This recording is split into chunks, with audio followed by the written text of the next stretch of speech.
चाहे वो तुम्हारे दरवाजे पर मांगने आया हो, या कुछ लोग ऐसे हैं जो भूखे लेकिन शर्म की वजह से तुमसे मांग नहीं पा रहे हैं, उनका पता लगाओ कि वो कौन है, उनको ढूंढो और पता लगाओ इन्होंने खाना खाया या नहीं, उनको अपने घर पे लाओ। तो शर्म लग रही है, आपको मालूम है कि वो लोग बड़े खुददार हैं, मांगेंगे नहीं लेकिन भूखे हैं, तो अपने घर से खाना ले जाकर उनके घर ले जाकर पहुंचाओ। अतिमुत्ताम, भूखों को खाना खिलाओ। वसलुल अरहाम, रिश्तेदारियों को जोड़ो। आपको मालूम है ये मेरी खाला है, ये भांजा है, भांजा खाला से नाराज है, ये दोनों सगी बहनें आपस में नाराज हैं, ये फला गली का लड़का या फला हमारी गली के लड़के से नाराज है। ये रिश्तेदारियों में फर्क है। वसलुल अरहाम, तो तुम रिश्तेदारियों को जोड़ो, आपस में एक दूसरे के ताल्लुक को कायम करो। अल्लाह के नबी ने क्या जन्नत में जाने के उसूल और ज़ाब्ते बताए। अफ़शुस सलाम, सलाम फैलाओ, सलाम को आम करो। व अतिमुत ताआम, खाना खिलाओ भूखों को, चाहे वो मांगने वाले हो या बेचारे मारे शर्म के मांग न पा रहे हो, उनको खाना खिलाओ। वसलुल अरहाम, रिश्तेदारियों को जोड़ो। जो भी एक दूसरे से कटा हुआ है, ये समाज और समाज के सरदार की ड्यूटी है, समाज की जिम्मेदार की ड्यूटी है कि वो उनके आपस में झगड़े को खत्म करके उनको मिलाए। और चौथी चीज बताई, वक़ूमू बिल्लैली वन्नासु नियाम। लोगों, जब सारी दुनिया ख्वाब खरगोश में सो रही हो, जब सब खर्राटे लेकर मीठी मीठी नींद के मजे ले रहे हो और सब अपनी सख्त सर्दियों की रातों में अपने मुंह पर कंबल ढाक कर सो रहे हो, ऐसी ठंडी रात में उठकर वुजू बनाकर अपने घर के कोने में मुसल्ला बिछाकर अल्लाह की इबादत करो, क़याम करो, रात को जागो, नमाज पढ़ो, तहज्जुद पढ़ो और कुरान की तिलावत करो। वक़ूमू बिल्लैल, रात के किसी हिस्से में उठो। वन्नासु नियाम, उस वक्त जब लोग सो रहे हो, जब सारी दुनिया नींद के मीठी नींद के मजे ले रही हो, उस वक्त अपने रब को मनाओ, उसके सामने तौबा करो, इस्तिग़फ़ार करो, उठो नमाज पढ़ो, उठो इबादत करो, हाथ उठाओ, तौबा करो, इस्तिग़फ़ार करो, मग़फ़िरत मांगो, अपने आंखों से आंसुओं को गिराओ और रो रो कर अपने रब को मनाओ, रो रो कर अपने रब से तौबा करो। तुम ये चार काम अगर कर लोगे, अफ़शुस सलाम, फिर से सुनो, सलाम फैलाओ, वातिमुत ताआम, भूखे को खाना खिलाओ, रिश्तेदारियों को जोड़ो, और रात के तारीख हिस्से में जब पूरी दुनिया सो रही हो तो अकेले उठो और अल्लाह को याद करो, रो और गिड़गिड़ाओ। रात की तारीकी में कौन उठता है? रात में वही उठेगा जिसको घमंड नहीं होगा, क्योंकि वो जानता है सारी दुनिया सो रही है, उसके अंदर दिखावा नहीं होगा। मौलाना जर्जीस रात की तारीकी में मस्जिद में आके नमाज पढ़ें तो दिखावा हो सकता है कि लोगों को दिखाने जा रहे हैं कि देखो हम रात में तहज्जुद पढ़ते हैं, लेकिन घर के अंदर जब सारे लोग पूरा मोहल्ला सो रहा है लेकिन घर के अंदर हम नमाज पढ़ रहे हैं, तो कौन जानता है कि हम रात को उठ के नमाज पढ़ रहे हैं। इसलिए फरमाया जब सारी दुनिया सो रही हो तो तुम उठो और घर के कोने में तुम नमाज पढ़ो, इबादत करो और दुआ, क्योंकि इस वक्त तुम्हारे अंदर घमंड नहीं है, तकब्बुर नहीं है। तदखुलुल जन्नत बिसलाम, अगर ये चार काम तुम कर लो तो तुम सलामती के साथ जन्नत में दाखिल हो जाओगे, सलामती के साथ तुम जन्नत में चले जाओगे। सलाम को फैलाओ, भूखों को खाना खिलाओ, ये याद होना चाहिए। कितनी अच्छी चीजें बताई हैं, ये जन्नत में जाने के रास्ते हैं। और हम क्यों आए इस दुनिया के अंदर? उसी खोए हुए मकाम को, जिस मकाम से हमारे बाप आदम और हव्वा को निकाला गया, उस मकाम को दोबारा पाने के लिए अल्लाह ने यहाँ भेजा है। अब गलती यहाँ मत करना। तुम्हारे बाप आदम जन्नत में शैतान की बात मान चुके हैं, इधर भी शैतान तुम्हारा पीछा करेगा। अब इधर तुम उसकी बातों को रिजेक्ट करके, उसकी बातों को अपने पैरों से रौंद कर कुरान और हदीस की बात पर अमल करके उस खोए हुए मकाम को दोबारा पालो। इसलिए हमें भेजा गया है। और आपसे बहुत ही मुअद्दबाना गुजारिश, जलसों के अंदर मेलों को बंद करिए। हिंदुस्तान के किसी भी कोने में चले जाइए, मेला नहीं लगता है। हम यूपी में जलसे करते हैं, किसी जलसे में मेला नहीं लगता है। हम आंध्रा में जाते हैं, मेला नहीं लगता है। हम तेलंगाना में जाते हैं, मेले नहीं लगते हैं। कश्मीर जाते हैं, मेले नहीं लगते हैं। पंजाब जाते हैं, हरियाणा जाते हैं, राजस्थान जाते हैं, मेला नहीं लगता है। सिर्फ बिहार के चंद इलाकों में और बंगाल में तो पूरे बंगाल में तो कहीं दिखते ही नहीं कि मेला ना लगता हो। सिर्फ आप ही नहीं, और मेलों में जितना नंगा नाच होता है वो मेरे भाइयों बयान करने के लायक नहीं।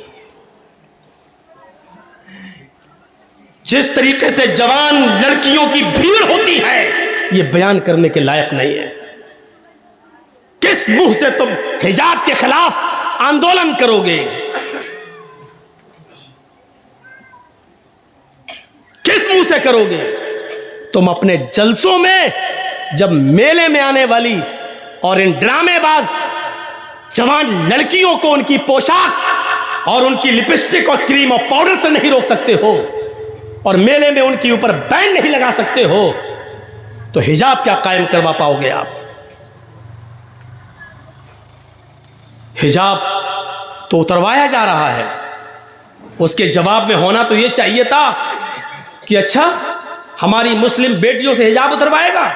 इस जिद में पूरे हिंदुस्तान की सारी औरतों को हिजाब पहनना शुरू कर देना चाहिए था कि हिजाब सिर्फ उस लड़की का मसला नहीं, हमारे इस्लाम से जुड़ा हुआ एक अहम मसला है। होना तो यह चाहिए था। सिर्फ जलूस निकाल लेने से हक अदा नहीं हो जाएगा। टीवी पर डिबेट हो जाने से हक अदा नहीं हो जाएगा। बहुत ही मौजरत के साथ कहना पड़ता है, देखिएगा अभी कुछ देर पहले क्या हाल था इसी रोड का। लड़कों से ज्यादा लड़कियां दिखाई दे रही थी और 5-6 साल की बच्चियां नहीं, 15, 16, 18, 20 साल की लड़कियां। और वो कपड़े, अल्लाह की कसम, फिर सुन लो, अल्लाह की कसम, जो कपड़े पहने हुए थी किसी भी कीमत पर उन कपड़ों को तहजीब के कपड़े नहीं कहा जा सकता है।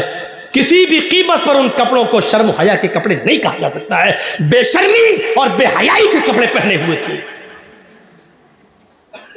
अब बताना पड़ेगा कि बेशर्मी और बेहयाई का कपड़ा कौन सा होता है। बंद करिए मेलों को।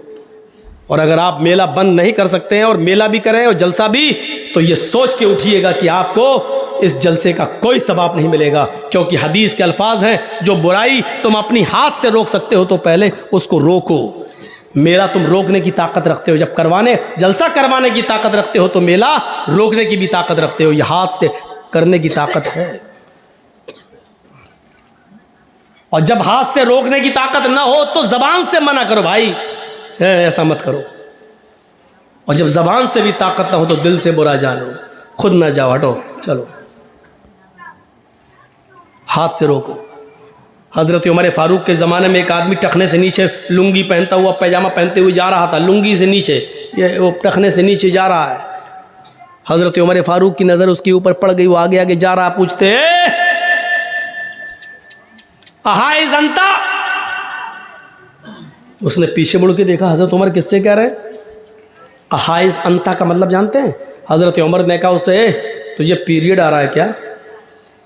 औरतों को जो महीने में कुछ दिन, मखसूस दिन जो उनको गुजरना पड़ता है एमसी से, उनको कुछ दिन, 4-5 दिन जो उनको ब्लड आता है, उस महीने को उसको कहते हैं पीरियड, महीना। तो हज़रत उमर ने उससे कहा, अहाइस अंता, क्या तुझे पीरियड आ रहा है, महीना आ रहा है? वो पीछे मुड़ के देखता है, किसको कह रहे हैं अल्लाह के हज़रत उमर? तो कहा कि जी किसको कह रहे हैं? कहा तुमसे कह रहा हूँ। मुझसे? हंसते हुए वो कहता मुझसे? कि हाँ। हंसते हुए कहता, अमीरुल मोमिनीन आपका दिमाग तो सही है, हल यहीजुर रजुल, क्या मर्द को भी महीना आता है?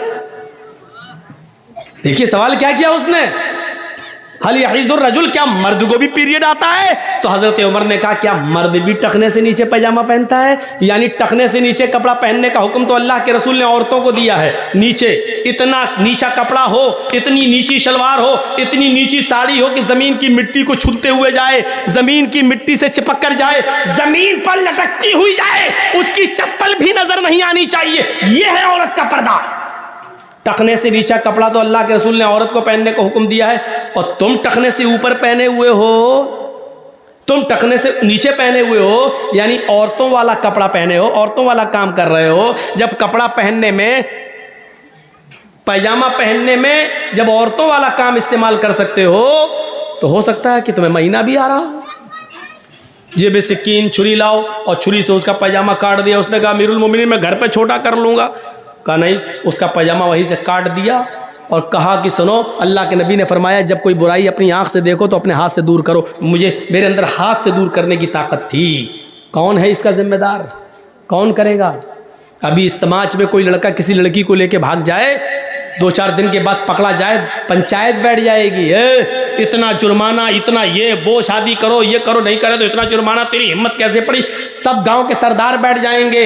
एक लड़का लड़की को लेके भागता, पंचायत बैठ जाती है। आपके समाज में अगर कोई आदमी फजर की नमाज नहीं पढ़ता है, कहां चले जाते हैं गांव के सरदार लोग, और उस वक्त पंचायत बिठा के क्यों उसके लिए सजा मुतय्यन नहीं करते हैं? बताइए।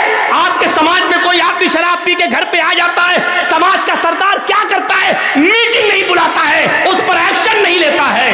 अगर लड़का लड़की को लेके भाग जाए, उसकी मीटिंगें हो सकती हैं, उसके ऊपर जुर्माना मुतय्यन हो सकता है, तो मुझे बताओ कि फिर आपके समाज में कोई फजर की नमाज ना पढ़े, जोहर की नमाज ना पढ़े, उसके लिए कोई सजा मुतय्यन क्यों नहीं की जाती है? मतलब यह है कि जो आप जिन कामों पर सजा मुतय्यन करेंगे और जो आपको अच्छा लगेगा वो आप करेंगे। शरीयत के मुताबिक आपको नहीं चलना है। आप जिसकी चाहेंगे उसकी पंचायत बिठाएंगे, और जो गुनाह है और जिन गुनाहों की नहीं चाहेंगे उन गुनाहों की ये आपकी मर्जी पर नहीं चलेगी। मेरे भाइयों, इस्लाम के अंदर नहीं चलेगी। अंदाजा लगाइए और गौर कीजिए।